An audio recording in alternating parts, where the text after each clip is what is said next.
Saúde a igreja com a graça e a paz do nosso Senhor Jesus. Amém. Gostaria de pedir que a igreja abrisse suas Bíblias no Evangelho de Marcos, capítulo 4. Evangelho de Marcos, capítulo 4.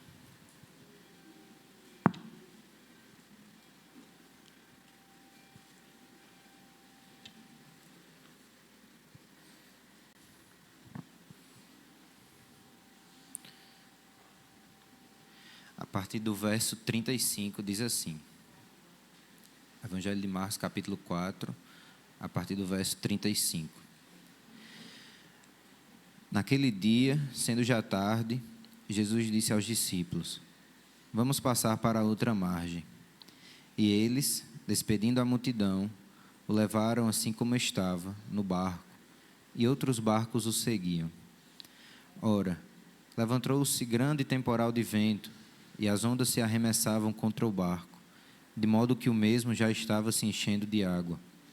E Jesus estava na popa, dormindo sobre o travesseiro. Os discípulos o acordaram e lhe disseram: Mestre, o Senhor não se importa que pereçamos?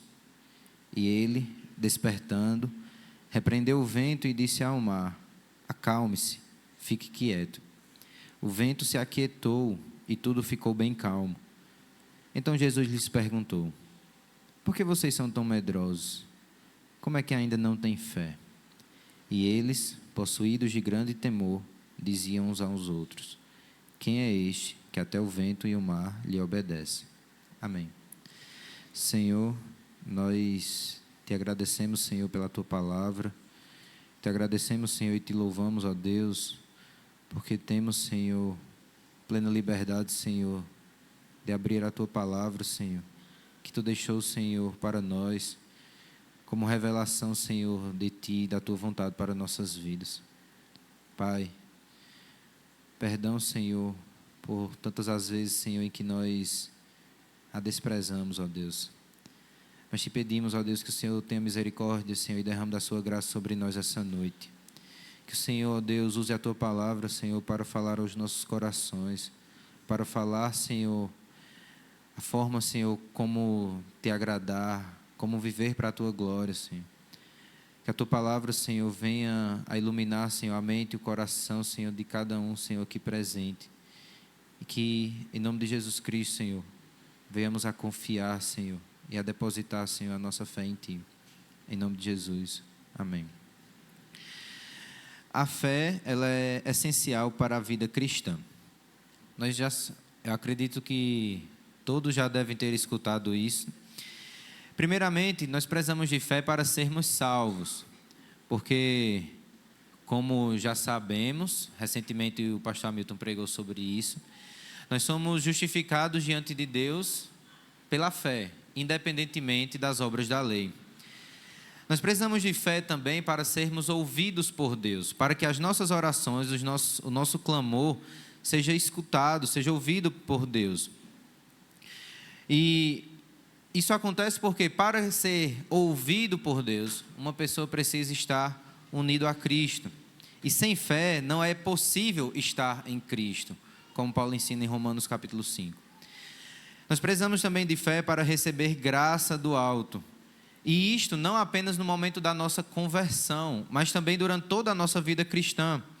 Porque Tiago adverte os seus leitores, no capítulo 4 de sua carta, que Deus resiste aos soberbos, mas dá graça aos humildes.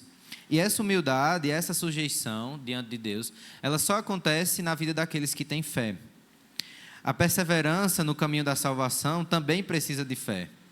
Paulo, relatando um pedaço do seu ministério na segunda carta aos Coríntios, no capítulo 4, ele escreve que por todos os lados ele tinha dificuldades, mas ele não desanimava, porque ele não se atentava nas coisas que se viam, porque estas coisas são temporais, mas ele se atentava e ele mantinha os seus olhos naquelas que não se veem, porque estas que não se veem são eternas. A fé é essencial para a vida cristã, desde o momento em que somos salvos, em que somos declarados justos aos olhos de Deus, até o momento em que partiremos desta terra e nos encontraremos com o Pai. Nós precisamos de fé Não tem como ser crente sem fé. Mas o que é essa fé? Os puritanos afirmavam que a fé ela consiste de 3 elementos: conhecimento, consentimento e confiança. O primeiro elemento é o conhecimento. Um homem, um ser humano, ele não pode acreditar naquilo que ele não conhece.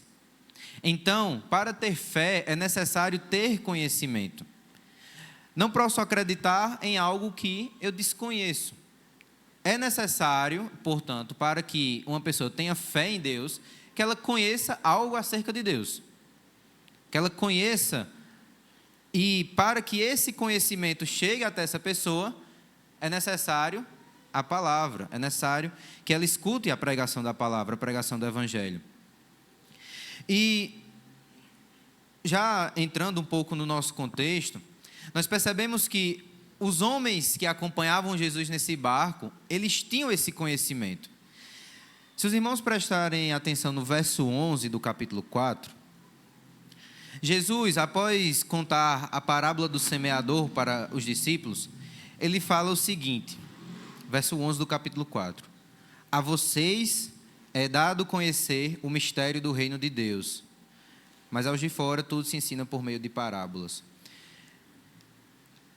Todos os filhos de Deus, sem exceção, todos os cristãos, todos os que foram declarados justos diante de Deus, eles têm o conhecimento do mistério do reino de Deus.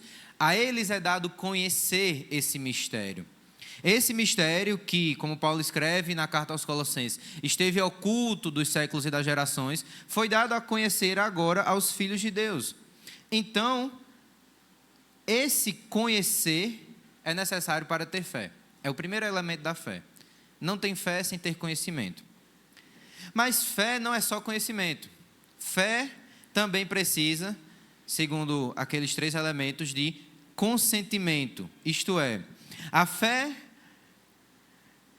o conhecimento que é recebido, ele precisa ser crido, ele precisa ser consentido, ele precisa ser acreditado, concordado, aceitado. Mas o que isso significa? Significa que ter fé não é somente ler a palavra e entendê-la.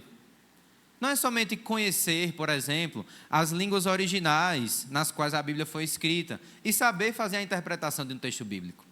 Ter fé não é só ler a palavra e saber quem é Jesus, como Jesus era ensinado, como é que ele era esperado nos dias do Antigo Testamento, ou saber o que significa a plenitude dos tempos, ou conhecer a teologia que Paulo ensinou, o que significa justificação. Ter fé não é somente ter conhecimento. Ter fé também significa ler a Escritura, conhecê-la e entendê-la e recebê-la. Significa acreditar nela, é receber a doutrina de Deus no coração e na alma como sendo de fato verdade. Isso significa pelo menos 2 coisas. Primeiro, crer em Deus não permite que você creia apenas naquilo que você deseja de Deus. Para ter fé, nós precisamos conhecer e nós precisamos também acreditar e receber tudo o que Deus revelou de si mesmo na sua palavra. Então, por exemplo, eu não posso ler a palavra e aceitar apenas o Novo Testamento e rejeitar o Antigo. Eu também não posso fazer divisões nos atributos de Deus. Então, eu só aceito a misericórdia, a graça e o amor. A ira, a justiça, eu deixo para lá. Não, eu não aceito, Deus não pode se irar. Esse Deus é um Deus maldoso, esse Deus se ira. Não podemos crer naquilo apenas que desejamos. Para que a fé seja genuína, ela precisa crer em tudo o que Deus revelou de si mesmo na sua palavra. Ela precisa receber isso, aceitar isso. E esse consentimento implica também em uma mudança nas emoções da pessoa. Enquanto o primeiro ponto, que é o conhecimento, envolve a mente, o consentimento, além de envolver a aceitação, envolve também as emoções. E como assim as emoções? Quando cremos em Deus, nós conhecemos a palavra, nós conhecemos Deus, nós recebemos a verdade e aceitamos a verdade de Deus como tida na Escritura, mas nós também desejamos Deus. O pastor Silas Campos, ele diz que esse segundo elemento do consentimento, ele envolve aquele brilho no olho. Sabe quando você está lendo a palavra em casa, ou quando você está orando, ou quando você está escutando uma pregação, ou quando você está aqui na igreja, que o seu coração, ele arde de desejo de glorificar a Deus, tudo em seu ser clama por Deus e quer estar mais perto desse Deus, quer conhecer mais esse Deus, quer estar na presença desse Deus. Essa transformação das emoções também está incluso nesse segundo elemento, que é o consentimento. A fé genuína, ela precisa ter isso. Ela precisa produzir em nós desejo por Deus. E nós podemos observar também isso nesse grupo de homens. Se voltarmos um pouco no Evangelho de Marcos, no capítulo 2, o capítulo 2 ele vai mostrar os capítulos 1, 2 e 3 de Marcos, eles vão mostrar vários milagres de Jesus. E no início do capítulo 2 tem um relato da cura de um paralítico na cidade de Cafarnaum. No final do no verso 12 mais precisamente, no final dessa sessão, Marcos escreve o seguinte: ele se levantou, ele está falando aqui do paralítico, certo? O paralítico se levantou e no mesmo instante, pegando o leito, retirou-se à vista de todos, a ponto de todos se admirarem e darem glória a Deus, dizendo: jamais vimos coisa assim. E aqui está esse elemento das emoções. Todos que viram aquele milagre estavam admirados. Eles estavam muito emocionados e alegres porque eles viram algo que eles jamais tinham visto na vida. Eles ouviam os ensinamentos de Jesus, eles tinham o conhecimento. Eles viram também os milagres. E os olhos deles brilhavam ao ver aqueles milagres. Eles se animavam, eles se alegravam naquilo. Mas, como vamos ver mais à frente, ainda lhes faltava um terceiro elemento. O terceiro elemento da fé, como eu disse anteriormente, é a confiança. Mas como assim confiança? A fé, ela envolve conhecer Deus, ela envolve aceitar, receber, desejar a verdade de Deus, e ela envolve confiar em Deus. Segundo Charles Spurgeon, a confiança na verdade é a principal parte da fé. E ela consiste não apenas em acreditar na verdade, mas em tomar posse dela e confiar na verdade para a salvação. Nós temos um ditado aqui que quando a gente confia em alguém, logo uma pessoa que está conversando com a gente pergunta: tu coloca a tua mão no fogo por fulano? É bem comum a gente escutar a expressão, né?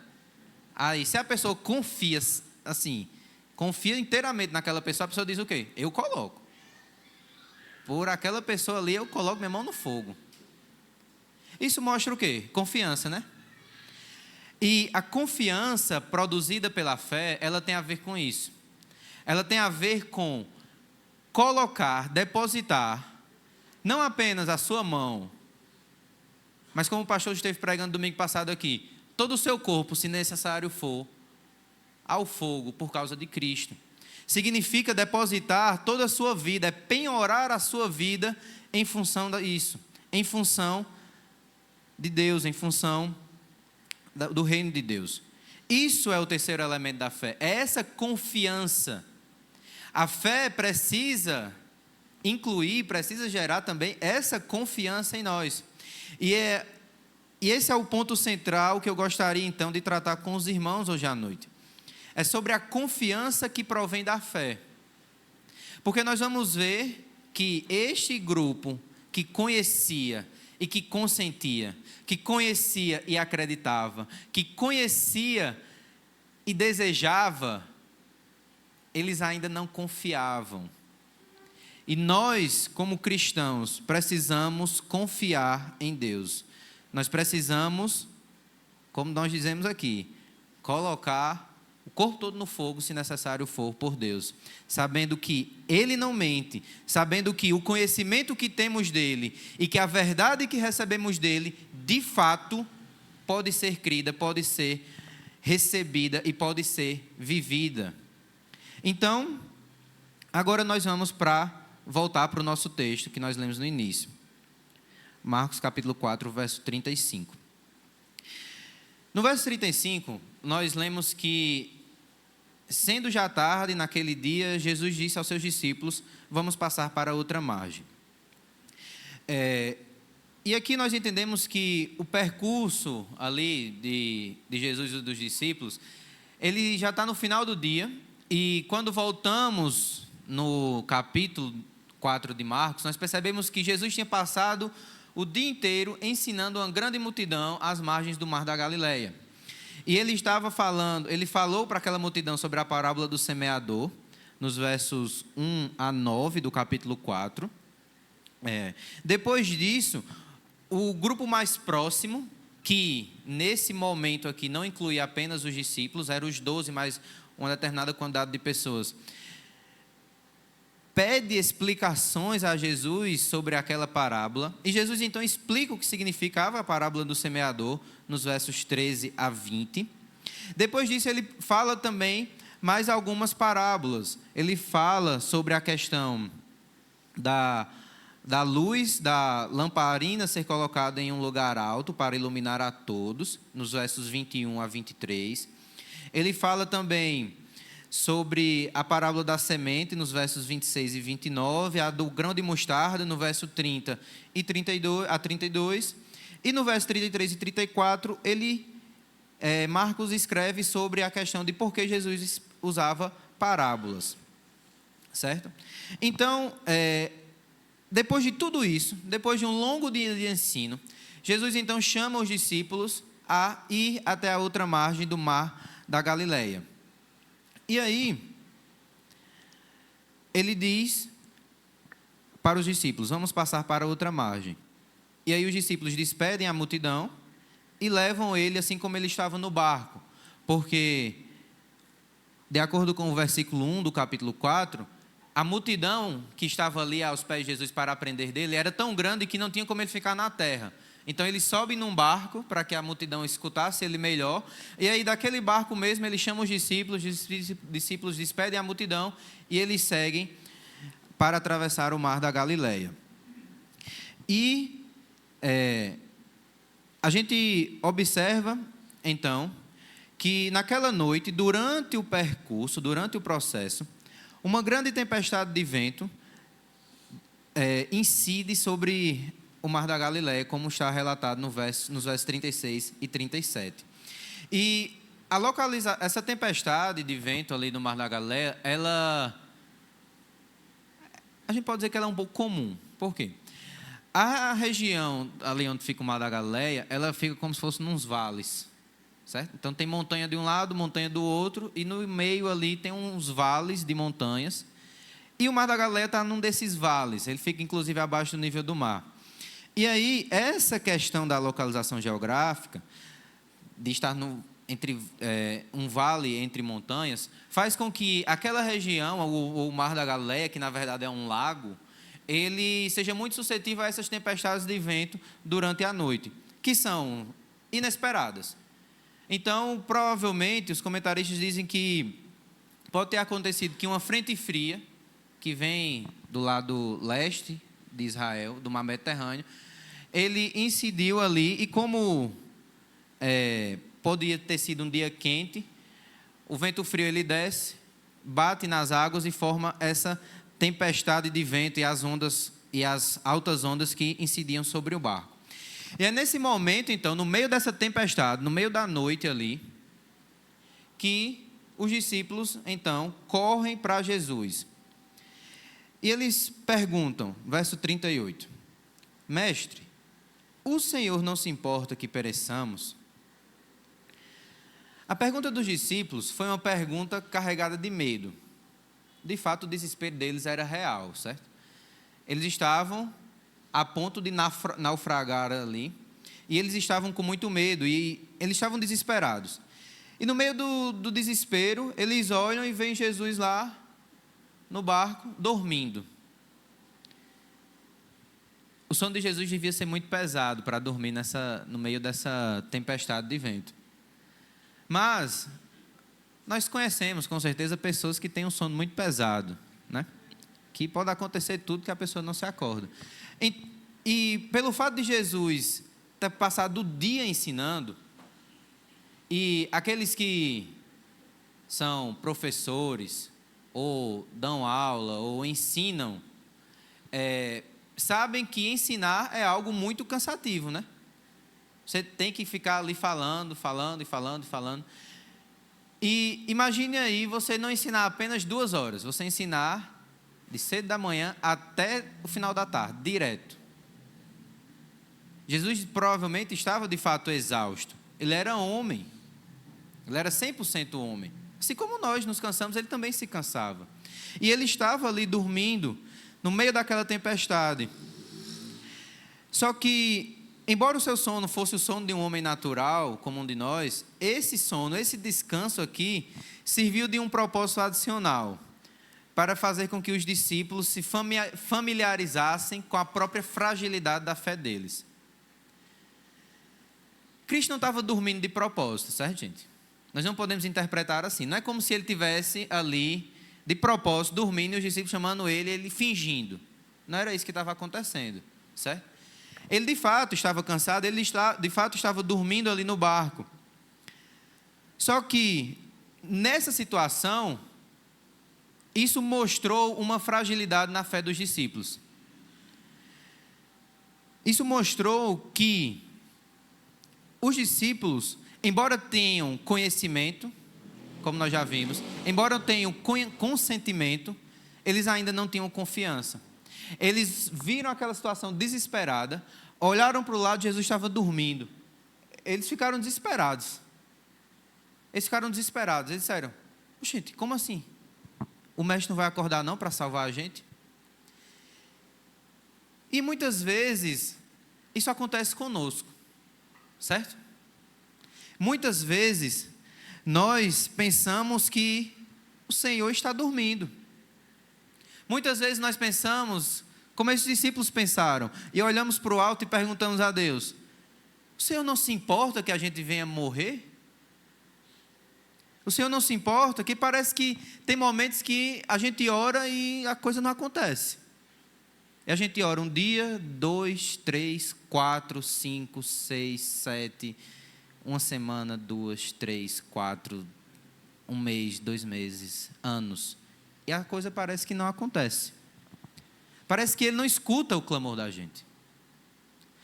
Mas isso é uma sensação que nós temos, irmãos, mas que não é verdade. Nós precisamos nos lembrar da fé e da confiança. Nós precisamos nos lembrar que, apesar de um aparente silêncio de Deus e das nossas orações não estarem sendo ouvidas naquele momento específico, ou quando nós queríamos que elas fossem ouvidas, nós precisamos lembrar, como nós cantamos aqui na igreja, muitas vezes, é Ele quem nos guarda. Ele é a nossa sombra, a nossa direita. Ele guarda a nossa alma e os nossos pés de tropeçarem. Se os estresses e as situações da vida atingem um nível tão alto que nos fazem desesperar da própria vida, como o presbítero Alessandro falou na devocional, nós precisamos lembrar que Deus está no controle. Quando essas situações ocorrem, o objetivo de Deus não é aniquilar a nossa fé.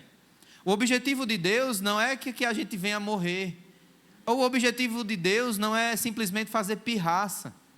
Deus não é como nós, seres humanos pecadores, que às vezes vemos alguma outra pessoa em necessidade e não ajudamos.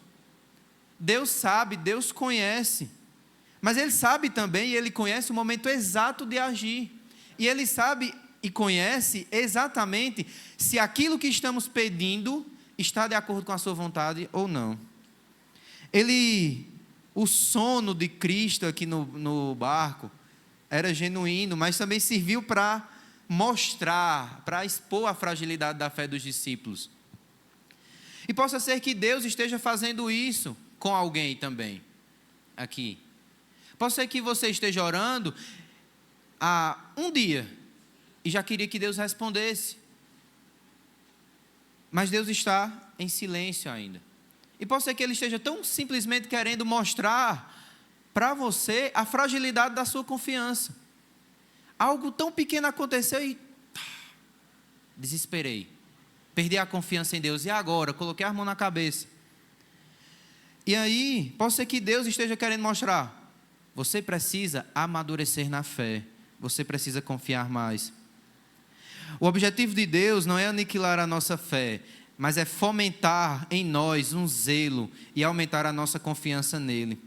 Você já parou para pensar como seria o seu relacionamento com Deus hoje, se Ele tivesse atendido todos os seus pedidos no exato momento que você pediu ao longo da vida?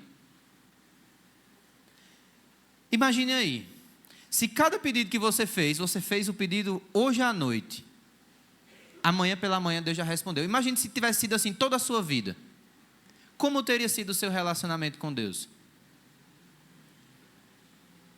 Imagine e relembre quanto você já não amadureceu na fé pelos momentos em que Deus simplesmente silenciou.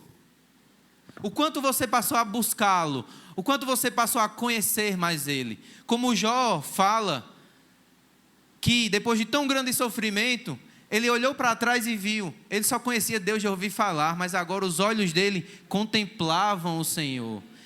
Quantas vezes você pediu e pediu algo e Deus não atendeu naquele momento, ou que até hoje talvez Deus não tenha atendido, mas que hoje você olha para trás e vê, de fato foi melhor Deus não ter atendido aquele pedido ali não. Porque às vezes, nem nós, como Tiago explica, nem nós às vezes sabemos orar, né? Nem nós sabemos, às vezes sabemos pedir. Deus é Deus. Ele não tem obrigação nenhuma de nos dar nada. Não somos merecedores de nada. Mas porque Ele é misericordioso, porque Ele é Deus, Ele sabe exatamente o momento de agir. Ele sabe exatamente o momento de dar aquilo pelo qual nós temos orado. E, recentemente, há uns anos atrás, eu passei por uma experiência semelhante. No ano da pandemia, 2020, a pandemia começou em março, né? Em março, e aí em maio, apareceu uma proposta para comprar uma casa aqui no Presidente Médici. E aí eu e ele, a gente fez um bocado de conta, planejou, e aí chegou junho, a gente apresentou aquilo ali diante de Deus, chegou junho, não aconteceu, passou julho, não aconteceu, e não aconteceu, e até hoje não aconteceu. E eu lembro que na época, eu fiquei bem, tanto eu como ela, a gente ficou bem triste, porque a gente, meu Deus do céu, para a gente era a oportunidade perfeita, era perto de casa, perto da igreja, era bom demais, não ia mudar tanto a rotina da gente. E aí, depois daquilo, a gente passou, né? Seguimos em frente. E aí, quando foi setembro, início de setembro do ano passado, isso foi em 2020, aí passou 2 anos, em setembro de 2022, a gente já estava organizando as coisas para casar, e todo mundo que perguntava, vamos morar onde? Não sabemos, mas a gente vai organizar daqui para lá. E aí, em setembro, apareceu uma oportunidade, ali no Portal Sudoeste, por trás da Energisa. E a gente não queria, a gente lembra que em 2020 a gente não queria ir para lá. E aí, nesses 2 anos, Deus trabalhou isso na gente, e a gente, então, ficou encantado quando apareceu essa oportunidade lá, e hoje a gente mora lá, graças a Deus. Mas aí, olhando para trás, quando eu fui fazer uma retrospectiva, eu fui perceber que, de fato, foi muito melhor não ter dado certo aquela casa aqui. Nesses 2 anos que passaram, eu aprendi muito mais entre os 2 anos entre o momento que deu errado, né? Deu errado, ao meu ver, claro, né? Na minha perspectiva, lá de 2020, e 2022, eu percebi que nesses 2 anos Deus trabalhou muito em mim essa questão da confiança. E eu percebi que ao olhar para esse relato aqui, e também estudando outras passagens da Bíblia, eu percebi que isso também é uma verdade para nós. Às vezes Deus não responde às nossas orações quando a gente queria que Ele respondesse. Às vezes Ele não vai dar aquilo que a gente pediu. Mas Ele, pelo contrário, Ele vai trabalhar para dar aquilo que a gente não queria que acontecesse, e a gente ainda vai louvar e agradecer a Ele por aquilo que a gente não queria antes. Isso. E quando eu tive essa retrospectiva, eu percebi que eu estava igual a esses discípulos aqui, lá em 2020. Conhecia, consentia, mas não confiava. E confiar, irmãos, é essencial. Confiar é imprescindível. Como o pastor Charles Spurgeon disse, é a parte principal. Porque nós podemos entender os mistérios de Deus, como os discípulos entendiam. Nós podemos entender o plano da redenção de Gênesis a Apocalipse e saber explicar para uma pessoa. Nós podemos acreditar, nós podemos receber, nós podemos fazer estudo bíblico na segunda, culto de oração na quarta, agrupe na quinta ou na sexta, encontro da família no sábado, e o culto, a EBD no domingo e o culto de adoração, como está acontecendo agora no domingo. Nós podemos entender tudo isso. E ainda assim não confiar. E nessa experiência que eu passei, que muitos vão dizer, não, mas isso é muito superficial. Você não tem noção dos problemas que eu passo lá em casa. Eu também não tenho noção, não. Eu tenho noção do que eu já passei. E dessa experiência que eu passei, eu pude ver que esta questão da confiança, ela é trabalhada e ela é amadurecida e ela vai surgindo justamente nesses dias que as coisas não dão certo. É nos dias que o vento bate na água e a onda sobe 3 vezes a sua altura, que você pensa, vai tudo dar ruim, eu vou morrer aqui nessa situação, Deus me esqueceu. É nessas situações que a confiança ela é moldada, que a confiança que você percebe e você olha e Deus diz, e você olha e diz, descansa em Deus, confia. E os discípulos experimentaram isso, mas a gente vai chegar lá no final ainda. Ao despertar, então, no verso 39, Jesus acalma o mar bravio e o vento forte com apenas 2 palavras. Com 2 palavras, ele acalmou tudo aquilo ali. Tudo aquilo que estava perturbando os discípulos. Aquele caos ali que estava acontecendo no Mar da Galileia naquela noite. Tudo aquilo se fez bonança com apenas 2 palavras. Ele tem esse poder, irmãos, porque Ele é Deus. Como João escreve no capítulo 1 do seu Evangelho, Ele é o verbo de Deus, o Logos, que esteve com o Pai desde o princípio. Foi nele que todas as coisas foram feitas. Nós não sabemos como todos os ventos, e nem mesmo como a água surgiu nesse universo, nesse planeta. Nós não sabemos. Existem teorias e teorias, mas não sabemos. Mas Cristo sabe. Foi Ele quem criou todas essas coisas. Então agora Ele levanta ali do barco, Ele estava ali descansando, mas Ele acorda e com 2 palavras Ele diz, se acalme, fique quieto. E tudo aquilo se acalmou, o vento se aquietou, o mar ficou calmo, as ondas baixaram, tudo se fez bonança. Porque da mesma forma que nós não sabemos como é que essas coisas todas surgiram, mas Ele sabe, Ele também sabe como colocar tudo em ordem. Às vezes a gente não sabe como é que uma doença surge, mas Ele sabe. E da mesma forma que Ele sabe, Ele tem poder suficiente para restaurar tudo aquilo ali, porque Ele é o Criador, Ele é Deus, foi Ele quem criou todas essas coisas.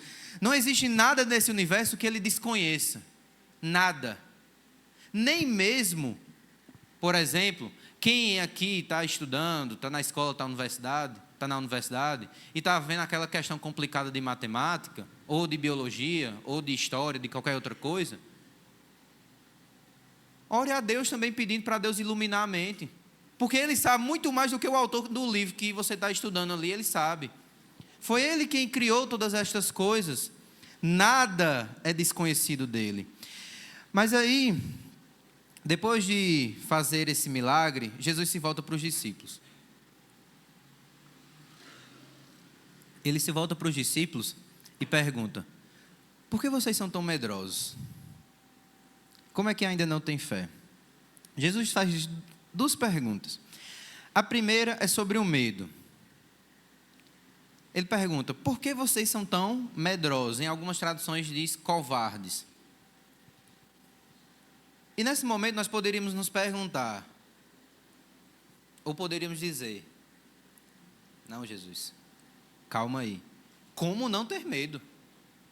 Nossa visão pecadora vai olhar para essa fala de Jesus e vai dizer: como é que eles não temeriam a vida deles a ponto de acabar, o barco a ponto de naufragar e eles serem jogados naquele mar bravio ali, revolto, com outros barcos ao redor? Como não ter medo numa situação dessa? Será que então os discípulos agiram errado em reagir dessa forma, em chamar Jesus?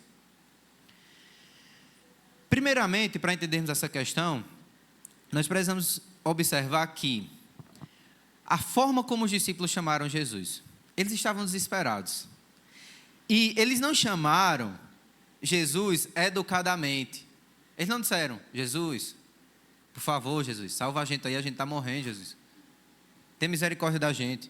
Não foi assim que eles falaram. Os comentaristas destacam que a forma como Marcos escreve dá a entender que os discípulos falaram num tom de repreensão, de exortação. Em outras palavras, é como se eles dissessem assim: ei, Jesus, acorda aí, acorda aí. O senhor não vai fazer nada não, é? Vai deixar a gente morrer? Eles estavam falando com tom de superioridade, como se Jesus fosse ali obrigado a salvar eles. Por isso essa reação de Jesus. Por isso que ele olha e diz, a primeira coisa que ele fala depois de operar, de acalmar o mar e o vento, depois de operar o milagre, ele diz: por que vocês são tão medrosos? Ele repreende os discípulos por causa da forma que os discípulos falaram com ele. Os discípulos estavam recriminando Jesus, estavam exortando, colocando Jesus na parede. E muitos fazem isso hoje em dia. Muitos dizem: eu não aceito que o Senhor faça isso não. Ou então dizem: eu não aceito que o Senhor não faça aquilo que eu quero não. Muitos têm essa audácia de chegar e dizer para Deus que não aceita que Deus faça ou não faça algo. Se há alguém aqui hoje que já fez isso ou ainda faz, se arrependa rapidamente, pois Deus não é como um de nós. E Deus também não é o seu criado para você ficar pensando que pode dizer a forma e a hora que Ele deve ou não agir. Deus não funciona assim, Deus não é assim, Ele é Deus. Atitudes como essa só demonstram uma coisa: falta de fé, falta de confiança, de um coração que ainda não se entregou e não descansa plenamente em Deus, mas que quer controlar tudo e tem si mesmo como seu próprio Deus. Essas atitudes de dizer para Deus que não aceita que Deus faça isso, de querer colocar Deus contra a parede e exigir as coisas de Deus, isso é pecado. Deus não é homem, Deus não é criado nosso para, como os discípulos pensaram lá com Jesus: ei, Jesus, levanta aí. Não, Jesus não tinha nenhuma obrigação de salvar eles não. Deus também não tinha nenhuma obrigação de salvar eles. Da mesma forma, Deus também não tem nenhuma obrigação de responder aquilo que pedimos. Se Ele o faz, é graça, é misericórdia da parte de Deus. E louve e se regozije com isso. Porque assim como conhecer a Deus é uma dádiva, como Jesus fala para os discípulos no verso 11 do capítulo 4, assim como conhecer é uma dádiva, ser ouvido por Deus também é uma dádiva. Nós não merecemos. É tudo dado, é tudo recebido das mãos do Pai. Se você conhece a Deus, é porque Deus lhe deu esse conhecimento. Se você deseja a Deus, é porque Deus está brotando isso no seu coração. Se você confia em Deus e Deus atende o seu clamor, é porque Deus está sendo misericordioso com você. A Ele seja toda a glória. Só que existe uma segunda coisa pelo qual Jesus repreende os discípulos aqui, que é o medo. Ele diz: por que vocês são tão medrosos? Mas como assim? Quer dizer que todo tipo de medo, quer dizer que medo, ter medo, é uma evidência de falta de fé? Ou seja, quer dizer que ter medo é pecado? Não é sempre assim. Antes de tudo, é importante que Jesus, ele destaca, ele repreende os discípulos, não porque eles tinham medo, mas porque eles eram medrosos. É uma diferença bem sutil, mas que é importante. Você pode ter medo, por exemplo, digamos, você pode ter medo de barata. Você pode ter medo de barata. Você não fica doidinho quando vê uma barata. Mas você é uma pessoa corajosa. Não é? Só que para barata você tem medo. Você não encara uma barata. Você não encara uma barata. Ou um rato, um sapo, alguma coisa desse tipo. Eu morro de medo de sapo. Misericórdia. Mas Jesus não repreende eles por terem medo, mas por serem medrosos. E é interessante que esta palavra, medrosos, no original grego, ela só ocorre 3 vezes em todo o Novo Testamento. A primeira ocorrência é na passagem de Mateus 8, 26, que relata o mesmo acontecimento que Marcos 4. O mesmo acontecimento que Marcos está relatando aqui no capítulo 4, Mateus vai relatar no capítulo 8 do seu Evangelho. E essa palavra medrosos ou covardes aparece no original grego no mesmo sentido também lá em Mateus. Então, a primeira ocorrência é em Mateus, a segunda é aqui em Marcos, e a terceira, que eu gostaria que os irmãos abrissem comigo, é Apocalipse capítulo 21. Lá no final. É a terceira ocorrência dessa palavra no Novo Testamento.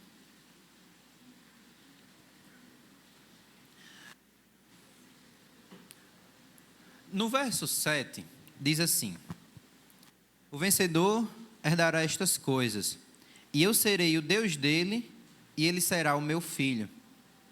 Quanto, porém, aos covardes, esta palavra covardes, no grego, é a mesma palavra que Jesus usa lá em Marcos 4, para falar para os discípulos. Por que vocês são tão covardes ou medrosos? E ele está dizendo em Apocalipse 21, 8: quanto aos covardes, incrédulos, abomináveis, assassinos, imorais, feiticeiros, idólatras e todos os mentirosos, a parte que lhes cabe será no lago que está queimando com fogo e enxofre, a saber, a segunda morte. Aqui, nesta passagem de Apocalipse, tímidos, medrosos ou covardes, a depender da sua tradução, significam pessoas que negam e abandonam a fé por causa de sua covardia e dos seus medos. Diante desse contexto, quando Jesus repreende os discípulos por eles serem medrosos, ele está dizendo tão somente o seguinte: que o medo deles estava ultrapassando os limites.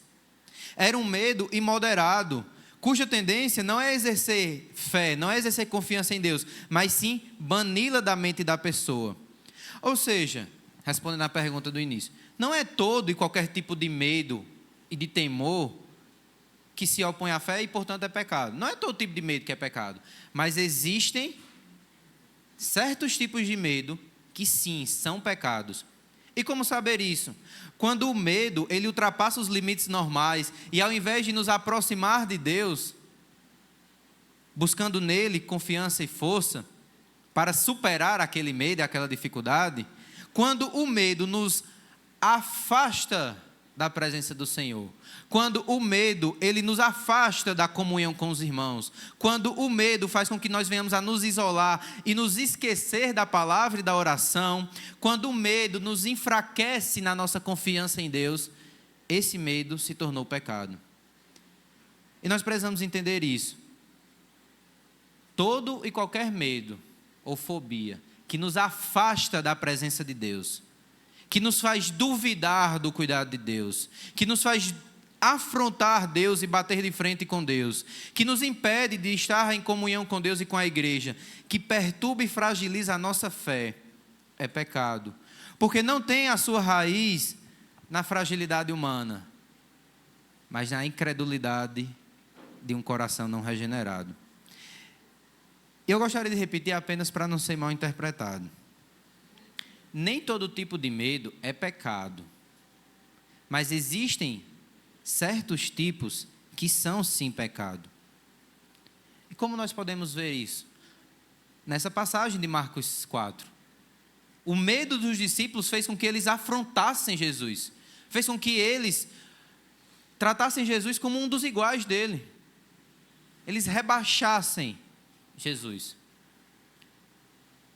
O medo que produz essa reação é pecado. Mas também nós podemos ver um outro tipo de medo, por exemplo, em Demas, companheiro de Paulo. Que lá em 2 Timóteo, capítulo 4, verso 10, Paulo vai dizer que Demas amou o presente século e abandonou Paulo. E muito provavelmente quando Paulo fala dessa questão de amar o presente século, ele está dizendo, Demas amou a própria vida. Ele teve medo da perseguição. Ele teve medo de ser morto. E por isso, debandou, apostatou. Ele foi covarde. Quando o medo, ele resulta na apostasia e no afastamento da fé, esse medo é pecado. Quando o medo faz com que nós não venhamos a ir evangelizar, quando o medo faz com que nós desistimos de falar algo com medo da reação de outra pessoa, esse medo, ao que é correto e ao que Deus nos mandou falar, esse medo é pecado. Um outro tipo de medo também que é pecado é o medo que esse João Marcos, que escreveu o Evangelho, teve lá em Atos capítulo 13, nos versos 13 a 15. Lá em Atos capítulo 13, Lucas está relatando a primeira viagem missionária de Paulo. E chega um determinado momento que eles vão passar para a região de Antioquia da Pisídia. E aí, aquela região ali, o percurso até lá era muito perigoso. Era cheio de assaltantes, era um local esquisito. E muitos que iam atravessar aquela região ali por terra morriam. E aí, antes de fazer essa travessia, João Marcos decide então voltar para Jerusalém, para a casa da sua mãe, e abandona Paulo e Barnabé. Não existe muito um consenso, e também Lucas não deixa claro por que, de fato, João Marcos abandonou Paulo e Barnabé. Mas os comentaristas destacam que o motivo mais provável, talvez, foi essa questão do medo dos perigos. O medo do que ele enfrentar, o medo de que talvez ele perdesse a vida ali.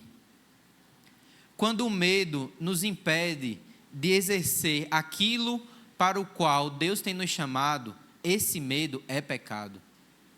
Quando o medo do que você vai enfrentar por causa do que Deus tem chamado você a fazer, impede você de obedecer a Deus, esse medo se tornou pecado. É o tipo de medo que resulta na desobediência a Deus.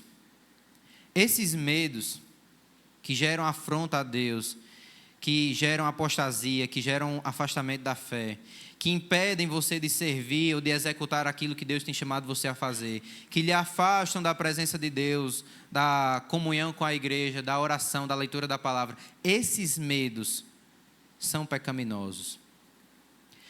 Mas não são todos, como eu falei, não são todos os tipos de medo que são pecado. E João Calvino, ele destaca que, se nada tememos, o que acontece conosco, na grande maioria das vezes, é uma segurança carnal, uma falsa sensação de bem-estar e de segurança que é resultante não da confiança em Deus, mas do orgulho. Existem certos tipos de medo que são pecado. Acabamos de ver isso. Mas nem todo tipo de medo é pecado, certo? E a gente precisa sondar o nosso coração para saber a natureza desse medo. Se é algo que está partindo de uma falta de confiança em Deus, ou de um medo dos outros, medo das circunstâncias. Mas nós também precisamos sondar os nossos corações, porque num momento como esse, alguém pode olhar para si mesmo e dizer: eu sou corajoso demais, amém, graças a Deus, sou santo demais, não tem medo de nada, não tem medo de nada. Calvino destaca que nesses momentos é importante a gente sondar também o nosso coração, para saber se o motivo por trás dessa ausência de medo não é orgulho. Porque o orgulho ele pode cegar o nosso entendimento e fazer com que venhamos a produzir em nós uma falsa sensação de segurança.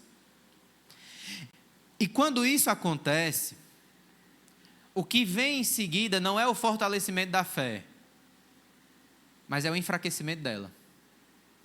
Quando a segurança que você tem lhe afasta da presença de Deus, assim como o medo afasta aquela outra pessoa que a gente acabou de citar. Quando a sua sensação de segurança lhe afasta da presença de Deus, não lhe leva à oração. Quando essa sua sensação de segurança faz com que você não venha se afetar pelas calamidades que ocorrem ao seu redor e tornam você uma pessoa insensível, esta segurança não resulta da fé, mas do orgulho. Então, em suma, nós precisamos examinar a nós mesmos e observar se o medo que temos, ou se a ausência do medo, está correto aos olhos de Deus, ou se é orgulho, ou se é falta de confiança. Mas voltando ao texto, nós precisamos lembrar também que Jesus faz uma segunda pergunta. Ele pergunta aos discípulos: por que vocês são tão medrosos? Segunda pergunta agora: como é que ainda não tem fé? Jesus pergunta para os discípulos porque eles ainda não têm fé. Como assim? Como esses discípulos não tinham fé? Como esses discípulos não tinham fé? Se eles já haviam sido chamados para serem seguidores mais próximos de Jesus, se eles já conheciam a parte dos mistérios de Deus, se eles viram os milagres, se eles se admiravam, se eles acreditavam, como assim eles não tinham fé? De fato, eles tinham conhecimento. De fato, eles tinham consentimento. Eles acreditavam no ensino de Cristo. Mas lhes faltava confiança, que é o terceiro elemento. E no momento em que viram suas vidas à beira da morte, eles temeram. Naquela noite, no meio do mar agitado, a falta de confiança deles foi percebida. E isso também acontece com a gente às vezes, não é? Às vezes a nossa fé é tão firme, tão forte, tão segura, mas basta que algo saia do controle, saia da rotina, saia do que você planejou para o seu dia, que a gente perde a estribeira. A gente já grita logo com o marido ou com a esposa, já maltrata os filhos, já deixa de vir para a igreja, já fica, como a gente costuma dizer, um porre. Meu Deus, fulano hoje está desesperado. Mas a fé dele é tão firme, só foi um negócio aqui que não deu certo. Desesperou. Quando essas coisas acontecem, elas demonstram não que os outros estão culpados, mas sim que nós não temos confiança em Deus. O que essas nossas atitudes mostram é que não temos descansado no Senhor. Porque o descanso no Senhor não envolve preguiça. Descansar em Deus não é ficar preguiçoso, não é ficar sonolento, não é ficar parado em casa sem fazer nada. Descansar em Deus significa que mesmo que tudo o que você planejou e que você pensou para o seu dia, para a sua semana ou para o seu mês, não acontece como você planejou, sua alma está tranquila, pois sabe que Deus controla e governa sobre tudo, e não você. Confiar em Deus é ter paz. Quando a gente lê aquele versículo de Provérbios 16:31, que diz: o coração do homem pode fazer planos, mas a resposta certa vem dos lábios do Senhor. Ter confiança em Deus, descansar em Deus, é ler esse verso e dizer: eu vou planejar, eu vou imaginar aqui como é que vai ser, mas eu sei que vai depender de Deus, se vai ser sim ou se vai ser não, e estar em paz com isso.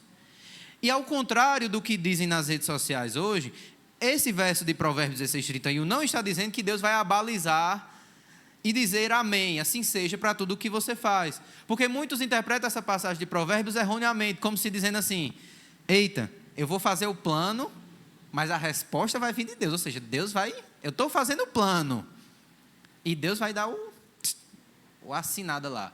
Não é isso que Provérbios está dizendo. O que Provérbios está falando é nos alertando a: pode fazer planos, pode se planejar, pode ser precavido, mas saiba que o controle não é seu, é de Deus. E fique em paz e descanse nisso.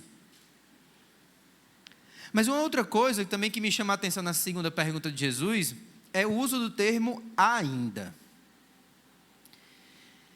E quando eu estava lendo essa passagem, eu fiz a seguinte pergunta: por que Jesus usou essa palavra? Por que ainda?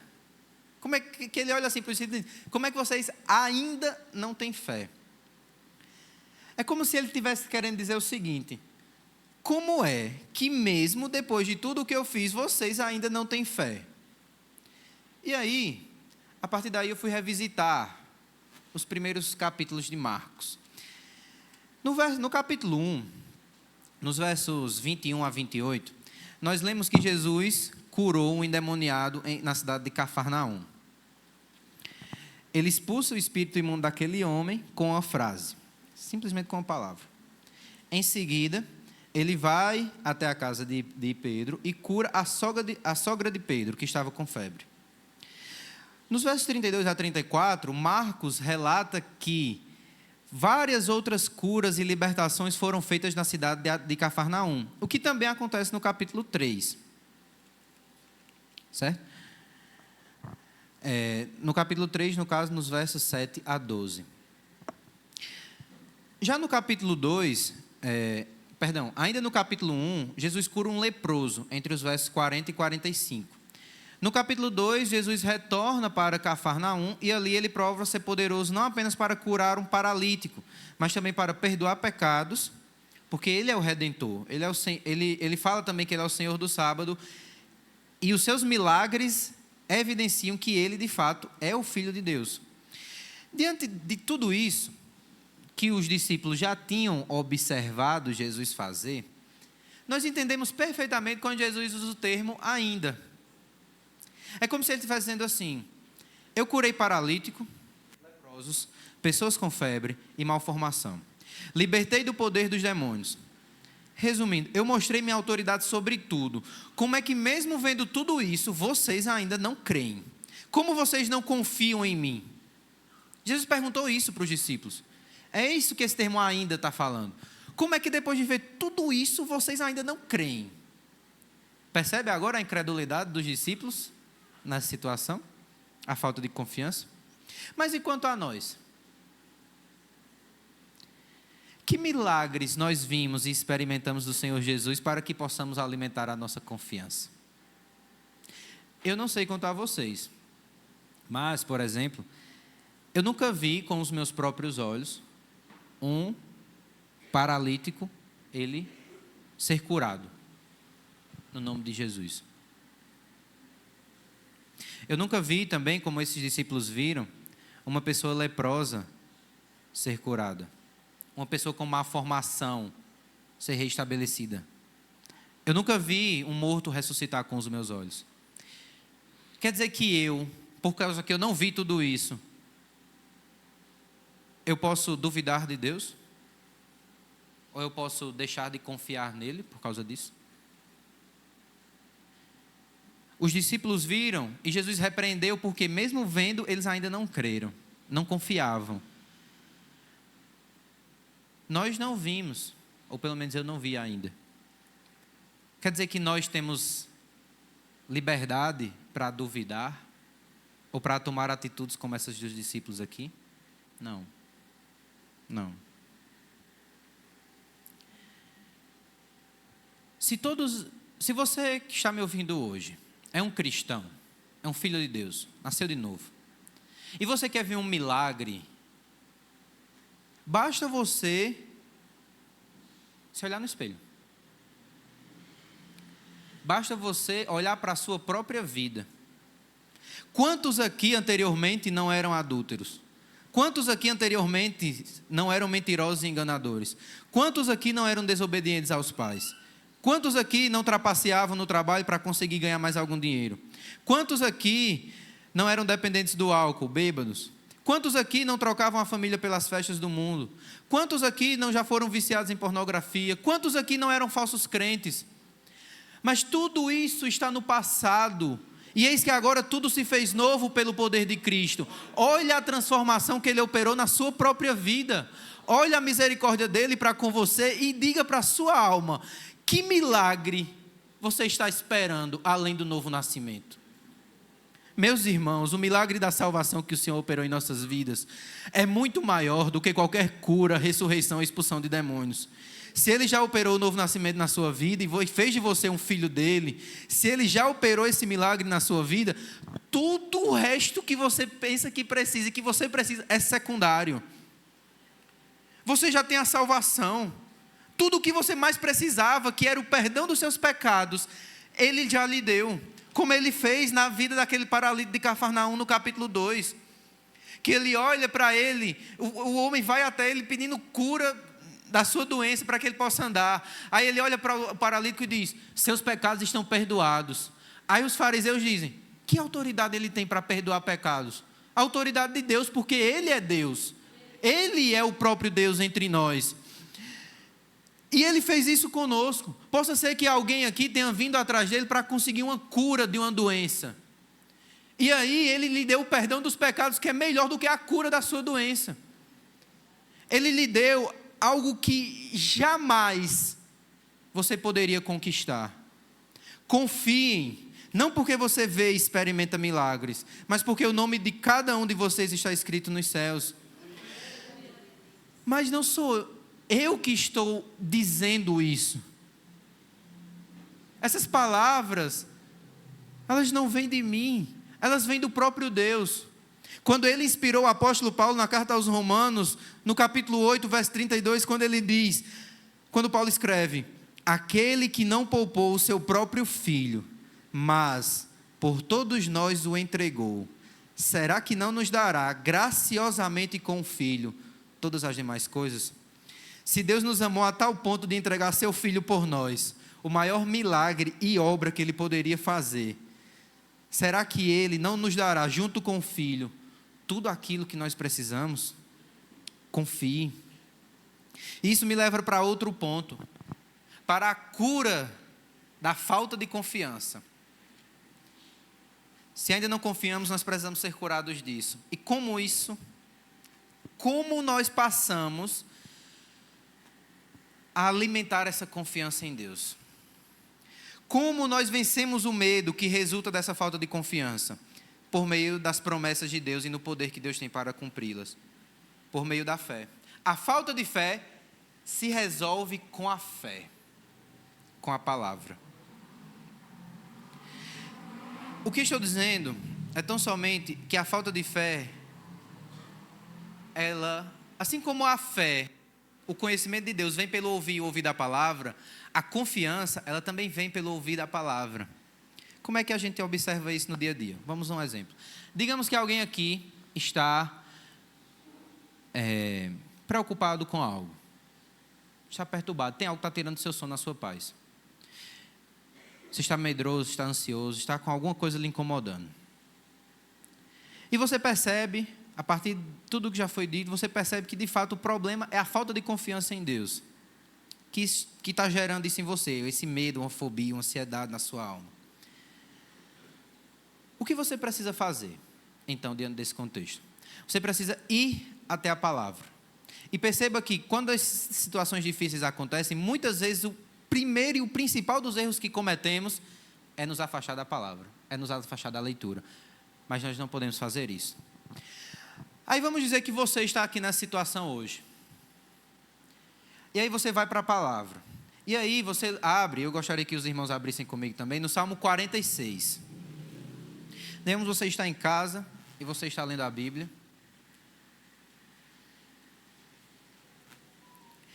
E na sua leitura você se encontra e se depara com o Salmo 46.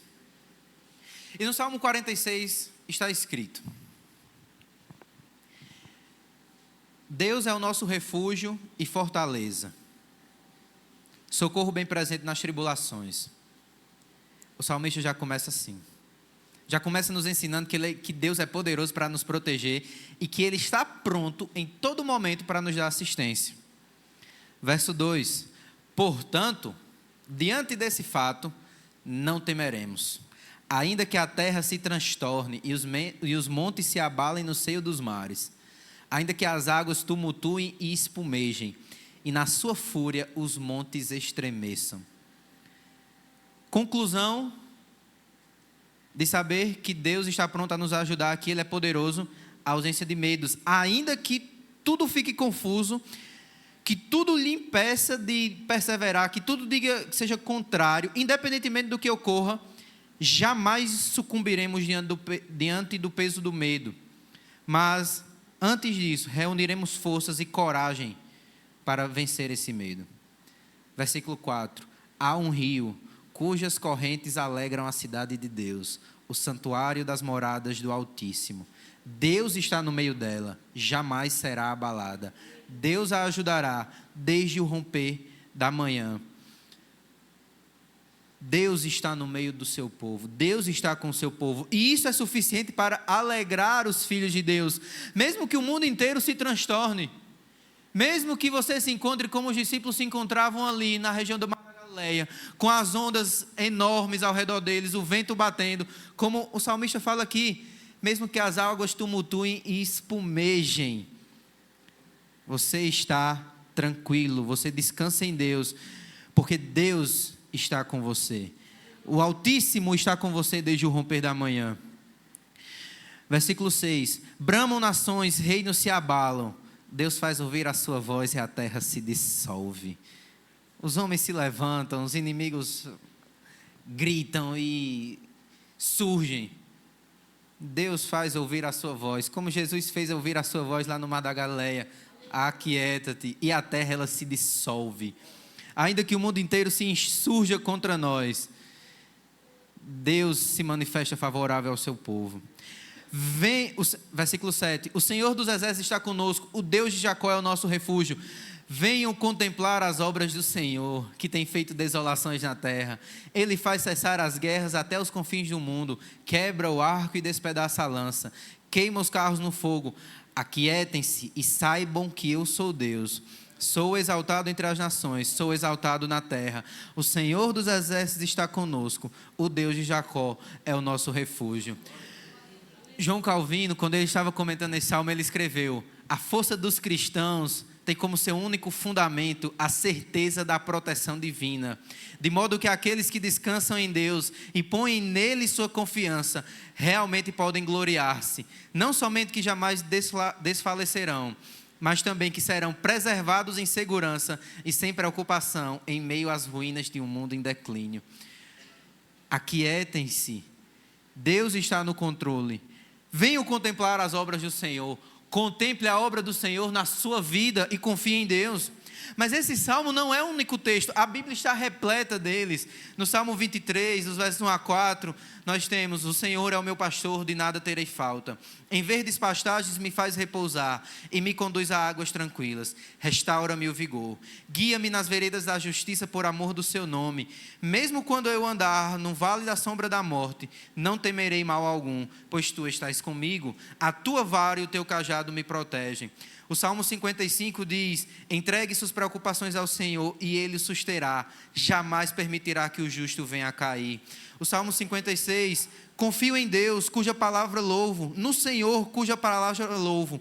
Em Deus eu confio e não temerei. Que poderá fazer-me o homem? Cumprirei os votos que te fiz, ó Deus. A ti apresentarei minhas ofertas de gratidão. O Salmo 121: o meu socorro vem do Senhor, que fez os céus e a terra. Ele não permitirá que você tropece. O seu protetor se manterá alerta. Sim, o protetor de Israel não dormirá. Ele está sempre alerta. O Senhor é o seu protetor.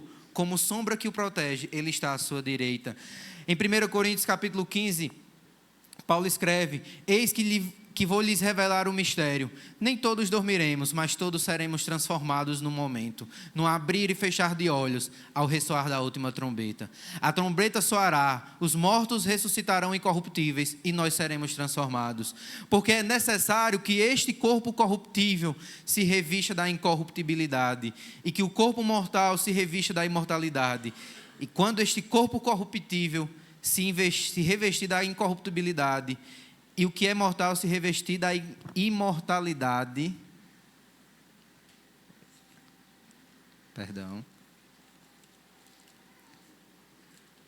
e o que é mortal se revestir da imortalidade, então se cumprirá a palavra que está escrita: tragada foi a morte pela vitória.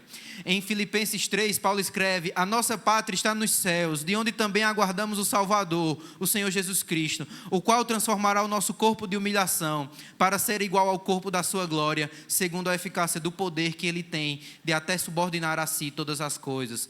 Colossenses 3,4, quando Cristo, que é a vida de vocês, se manifestar, então vocês também serão manifestados com ele em glória.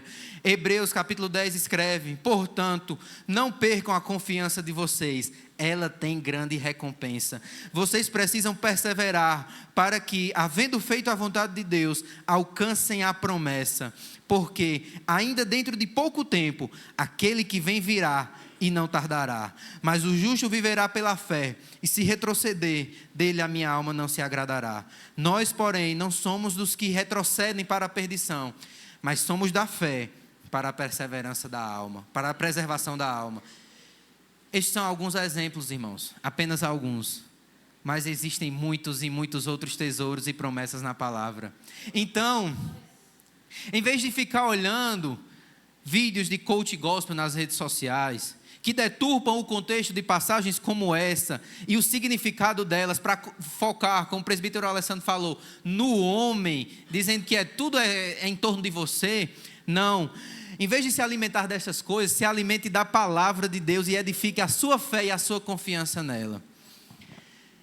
Por fim, para concluir, eu gostaria de voltar mais uma vez ao texto. No último verso, nós vemos a reação dos discípulos.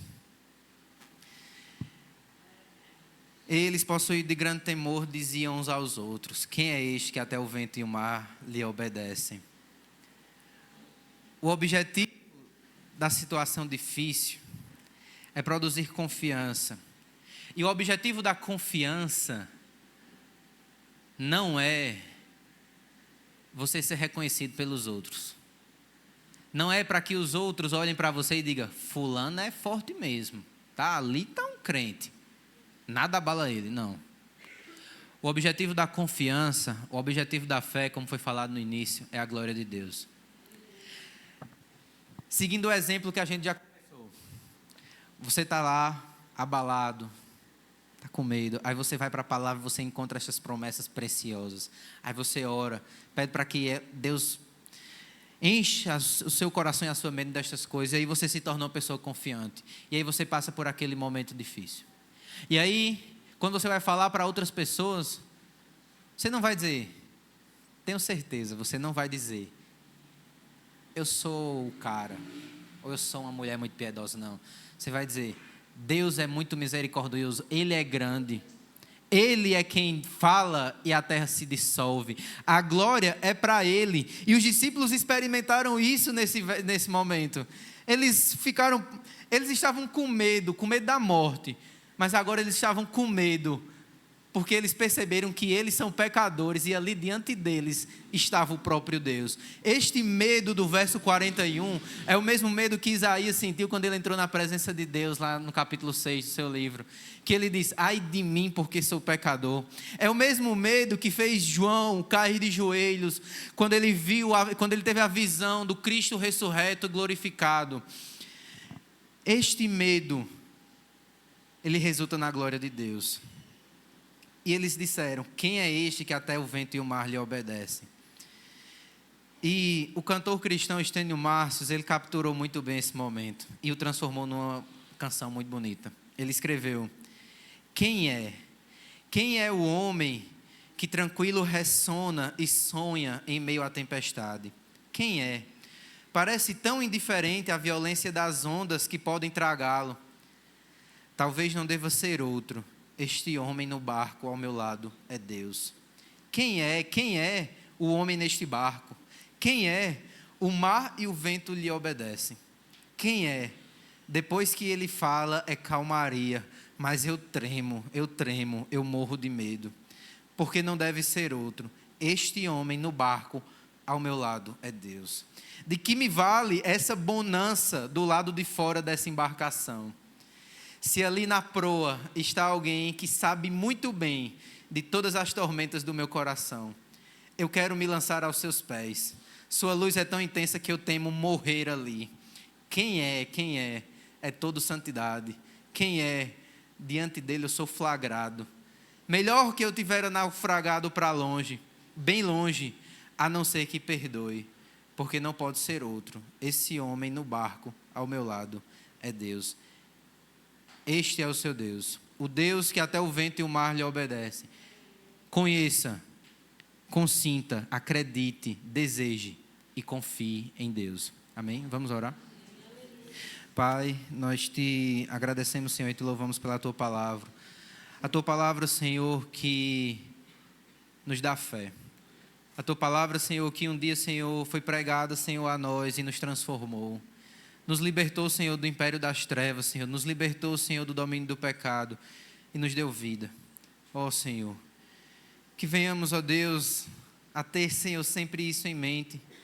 Lembrando, ó Deus, de tão grande obra de salvação que o Senhor operou em nossa vida, da tua misericórdia para conosco. E que venhamos, ó Deus, diante disso, descansar. Que a nossa fé, Senhor, não seja, Senhor, uma fé fraca, uma fé externa, uma fé, Senhor, apenas nos momentos bons. Mas que a nossa fé, Senhor, seja verdadeiramente, Senhor, firmada na tua palavra, firmada em ti, Senhor. Que a nossa fé, Senhor, venha produzir em nós, Senhor, confiança e descanso. Ainda que os montes, Senhor, se abalem no meio dos mares, Senhor, que venhamos a lembrar que Tu és Deus, Senhor. Tu governas, Senhor, Tu controlas. Exaltado, Senhor, e bendito seja sempre o Teu nome, ó Deus. Em nome de Jesus, amém.